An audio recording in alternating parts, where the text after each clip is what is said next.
ലൈംഗികാതിക്രമ കേസിൽ മുൻ മന്ത്രി നീല ലോഹിതദാസൻ നാടാർക്ക് ആശ്വാസം. നീലനെ ഹൈക്കോടതി വെറുതെ വിട്ടു. നീല ലോഹിതദാസൻ നാടാർക്കെതിരെ കേസെടുത്തത് IAS ഉദ്യോഗസ്ഥ പ്രകൃതി ശ്രീവാസ്തവയുടെ പരാതിയിലാണ്. കേസിൽ നീല ലോഹിതദാസൻ നാടാരെ വിചാരണ കോടതി 1 വർഷം ശിക്ഷിച്ചിരുന്ന കാര്യം ഓർമ്മിക്കുക. ശിക്ഷാ അപ്പീൽ കോടതി ഇത് 3 മാസമായി കുറച്ചു. ശിക്ഷാവിധിക്കെതിരെ നീലൻ സമർപ്പിച്ച ഹർജിയിലാണ് ഉത്തരവ്. നീലിനെതിരെ ആരോപണം ഉയർന്നത് നായനാർ സർക്കാരിൽ മന്ത്രിയായിരിക്കുകയായിരുന്നു. വനമന്ത്രിയായിരുന്ന നീല ലോഹിതദാസൻ നാടാർ അന്ന് ആരോപണത്തെ തുടർന്ന് രാജിവെച്ചിരുന്നു. കേരള രാഷ്ട്രീയത്തിൽ ഏറെ കോളിളക്കമുണ്ടാക്കിയ ഒന്നായിരുന്നു മുൻമന്ത്രി നീല ലോഹിതദാസൻ നാടാർക്കെതിരായിട്ടുള്ള ലൈംഗികാതിക്രമ പരാതിയും അതുമായി ബന്ധപ്പെട്ട കോടതി വ്യവഹാരങ്ങളും.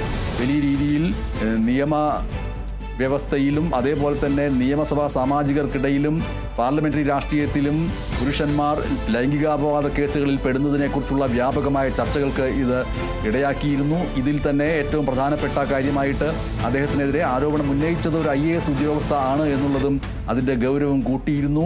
മുൻമന്ത്രി നീല ലോഹിതദാസൻ നാടാർക്ക് ഇപ്പോൾ ആശ്വാസകരമായ വാർത്തയാണ് വന്നിരിക്കുന്നത്. ഹൈക്കോടതി അദ്ദേഹത്തെ വെറുതെ വിട്ടിരിക്കുന്നു. ലൈംഗിക അതിക്രമ കേസിൽ IAS ഉദ്യോഗസ്ഥ പ്രകൃതി ശ്രീവാസ്തവയുടെ പരാതിയിൽ നീല ലോഹിതദാസൻ നാടാരെ വിചാരണ കോടതി നേരത്തെ 1 വർഷം ശിക്ഷിച്ചിരുന്ന കാര്യം ഓർമ്മിക്കുക. ആ ശിക്ഷ അപ്പീൽ കോടതി 3 മാസമായിട്ട് കുറച്ചു. ശിക്ഷാവിധിക്കെതിരെ നീലൻ സമർപ്പിച്ച ഹർജിയിലാണ് ഇപ്പോൾ ഉത്തരവ് വന്നിരിക്കുന്നത്. നീലിനെതിരെ ആരോപണം ഉയർന്നത് EK നായനാർ സർക്കാരിൽ മന്ത്രിയായിരിക്കുകയായിരുന്നു. അന്ന് വനമന്ത്രിയായിരുന്ന നീലൻ ആരോപണത്തെ തുടർന്ന് രാജിവെച്ചിരുന്ന കാര്യവും ഇന്ന് ഈ നിമിഷം അദ്ദേഹത്തിന് ആശ്വാസകരമായ വാർത്ത വരുമ്പോൾ ഓർമ്മിക്കുക.